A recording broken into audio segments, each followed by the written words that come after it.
Alors comment vraiment savoir si le chewing-gum a des vertus pour notre santé? Car c'est bien le nouvel argument de vente des marques. Le bien-être. La pâte à mâcher rendrait les dents plus blanches. Elle canaliserait notre stress. Et promesse suprême, elle protégerait des caries. De quoi persuader la ménagère de moins de 50 ans, surtout lorsque ce sont des médecins qui prêchent la bonne parole. Ce matin-là, le docteur Mougel a fermé son cabinet de chirurgien dentiste. Bonjour. Bonjour. 1 à 2 fois par mois, il se rend dans les écoles et les collèges pour y prendre la place du professeur. Oui, voilà, merci. On y va dans le calme et dans le silence. Il va expliquer aux jeunes comment prendre soin de leurs dents. Pour se brosser les dents, ce qui est important, c'est qu'elles soient toutes brossées. Donc on met la brosse à dents à cheval comme ça sur la gencive et la dent, bon environ 45 degrés, et on tourne du rose vers le blanc 4-5 fois par dent. Vous allez me dire... Des conseils avisés, mais tout le monde le sait, il n'est pas toujours facile de pouvoir se laver les dents 3 fois par jour, après chaque repas. Vous allez avaler... Alors le docteur va petit à petit fournir d'autres pistes. La deuxième chose, c'est encore mieux, c'est de faire un bain de bouche avec de l'eau. Donc pareil, vous éliminez encore un petit peu plus les débris alimentaires. Et enfin, la troisième chose que vous pouvez faire, c'est de prendre un chewing-gum sans sucre.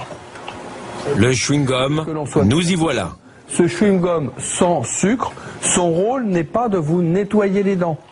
Son rôle, c'est certains dentistes le recommandent à présent, et cela fait 20 ans que cela dure. Aujourd'hui, c'est même moi qui leur achète. Frident sans sucre. La raison, l'arrivée des sans sucre. C'était en 1986 et c'est Wrigley qui l'a lancé avec Frident. Moi aussi. Le premier chewing-gum qui ne favorise soi-disant pas les caries et qui serait même bon pour les dents. Bah oui. Pourquoi certains dentistes en sont-ils eux-mêmes persuadés? Tout simplement parce que Wrigley est très proche de la très renommée UFSBD, l'Union française pour la santé bucco-dentaire, créée dans les années 60 pour inciter les Français à prendre soin de leurs dents. Une association de dentistes reconnue d'utilité publique. Aujourd'hui, sur quasiment tous les paquets est apposé le label de l'UFSBD. Et pas une publicité n'existe sans cette garantie.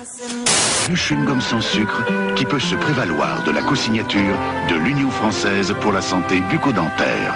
Et parce qu'il est sans sucre, Hollywood White est recommandé par l'Union française pour la santé bucco-dentaire. Un message tellement martelé que les adolescents font une association directe entre l'UFSBD et les marques. Écoutez bien leur réaction quand le dentiste se présente. Je suis un dentiste de l'Union française pour la santé bucco-dentaire, c'est-à-dire l'UFSBD. Non. Non. Nous ne sommes pas des commerciaux. Donc, le dentiste se défend de cette collusion. Mais alors, comment être sûr de l'indépendance de l'UFSBD? Qu'a-t-elle reçu en échange de sa caution médicale? Il y a un certain partenariat. Bon, moi, je ne connais pas les termes du contrat, mais bon, je sais qu'il nous aide à fabriquer des plaquettes qui vont pouvoir diffuser justement au public et autres, mais je ne pense pas qu'elle retombée direct. Ce dentiste dit ne pas trop savoir. Il serait lui-même bénévole. Mais quels sont les termes exacts du partenariat dont il parle? Nous nous sommes rendus au siège de l'association. Voici le docteur Dupin, vice-président de l'UFSBD et surtout responsable des liens commerciaux avec les marques. Les sucettes Chupa Chups, le dentifrice Colgate ou encore les bonbons Ricola. En tout, l'UFSBD travaille avec une vingtaine de partenaires, comme il les appelle. De tous, l'association reçoit de l'argent. Voici par exemple à quoi a servi la contribution financière de Wrigley, le numéro 2 du chewing-gum en France. C'est un classeur qui a été envoyé à tous les cabinets dentaires de France, c'est-à-dire en 38 500 exemplaires, de façon à ce que les chirurgiens dentistes puissent utiliser différents thèmes pour expliquer aux patients. Là, on a un thème sur la pathologie de la dent avec la carie, les problèmes d'infection dentaire. Mais dans ce document, il n'est pas seulement question des infections dentaires. Des conseils sont aussi prodigués. À lire, sur la droite de ce schéma par exemple, la mastication d'un chewing-gum sans sucre participe à la prévention des caries. Combien a perçu l'UFSBD de la part des fabricants de chewing-gum pour écrire de tels propos dans son document destiné aux dentistes? Ça fait partie de la confidentialité. Je ne peux pas vous dire un tel va nous donner, et très sincèrement, je ne la connais pas, la proportion. Nous finirons par obtenir un chiffre. Les fabricants de chewing-gum, cela représente 10% du budget total de l'association. Alors, comment être sûr que les études scientifiques de Wrigley et consorts sont fiables? Le chewing-gum est-il vraiment à lutter contre les caries? Les consommateurs peuvent-ils avoir confiance lorsque ces courbes sont reprises dans les publicités? Pour le savoir, nous avons rencontré le chirurgien dentiste Isabelle Schwartz, qui, elle, n'est pas affiliée à l'UFSBD. Alors, docteur Schwartz, que vaut cette courbe utilisée par les fabricants de chewing-gum? Alors, je pense qu'on va la comparer à la courbe de référence, la courbe de Stéphane. Les fabricants de chewing-gum se sont en effet appuyés sur une étude scientifique, la courbe dite de Stéphane. Celle-ci montre qu'après un repas, le pH de la bouche chute et devient acide. Cette étude n'en disait pas plus. Wrigley, lui, s'en est emparé et est allé plus loin. Il en a tiré la conclusion qu'une bouche acide est vulnérable aux caries. Et il a ajouté qu'en mâchant du chewing-gum, le pH de la bouche remonterait à la normale, plus vite, comme le montre la courbe en bleu, et donc protégerait les dents. Pour le docteur Schwartz, ce qu'a oublié de dire Wrigley, c'est qu'après un repas, le pH de la bouche remonte de toute façon, même sans chewing-gum, et ne reste pas si bas, comme l'annoncent les fabricants d'une manière si inquiétante. Sur la courbe de référence, qui est la courbe scientifique, on voit que le pH passe d'un milieu acide à un milieu neutre en 1 heure. Sur cette courbe, il est noté qu'avec la prise de chewing-gum, c'est merveilleux, au bout de 20 minutes, ça remonte, mais très vite. Par contre, sans prise de chewing-gum, on reste en attaque acide encore au bout de 140 minutes, qui correspond à 2 heures et 20 minutes. Donc, ça ne reflète pas la réalité. Et je pense qu'il y a une adaptation de la part des laboratoires de cette courbe. Donc elle n'est pas fiable à 100%. Des allégations santé pour mieux vendre. L'astuce est souvent utilisée dans l'agroalimentaire. Ce n'est pas toujours du goût de l'AFSA, l'agence française qui surveille nos aliments.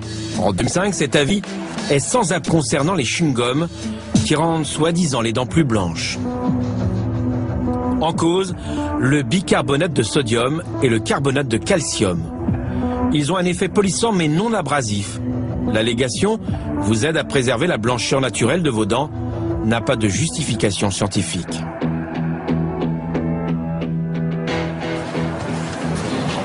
Alors voilà, là on est vraiment dans la salle de créativité. Chez Hollywood, Sabine Lehner, directrice marketing, semble avoir oublié l'avis de l'AFSA lorsqu'elle nous présente le petit dernier de la marque. Oui, alors en fait, on est toujours très soucieux de s'assurer qu'on répond aux attentes des consommateurs et bien sûr Selon elle, ce sont les consommateurs qui demandent un produit blancheur. Et qu'on est capable d'apporter vraiment la valeur ajoutée que les gens recherchent sur le chewing-gum. Elle nous le dit dans un jargon marketing. De la technologie du cœur liquide dont et finit par citer mot pour mot la phrase dénoncée par l'AFSA. C'est un produit qui est sans sucre, qui aide à préserver la blancheur naturelle des dents. Qui aide à préserver la blancheur naturelle des dents. Une allégation de nature à semer le doute dans l'esprit du consommateur. Mais c'est tellement vendeur. Quand on parle blancheur, ça veut dire en fait que ce chewing-gum permet d'avoir des dents plus blanches après la consommation? C'est un produit qui aide clairement à préserver la blancheur naturelle des dents. Des ingrédients secrets, des études financées par les fabricants eux-mêmes, des allégations sans fondement scientifique. Allez, reste tout de même le plaisir de la friandise, tout simplement, avec ou sans chimie.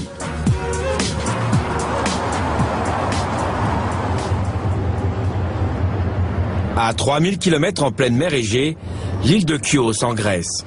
La véritable origine du chewing-gum se trouverait ici et remonterait au 5e siècle avant Jésus-Christ. D'après la légende, les paysans font pleurer les arbres pour récolter de précieuses larmes.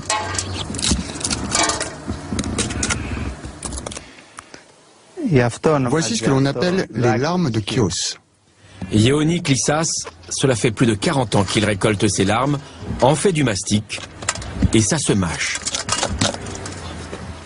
On fait de petites entailles comme cela, sur l'arbre. C'est de là qu'il va s'écouler.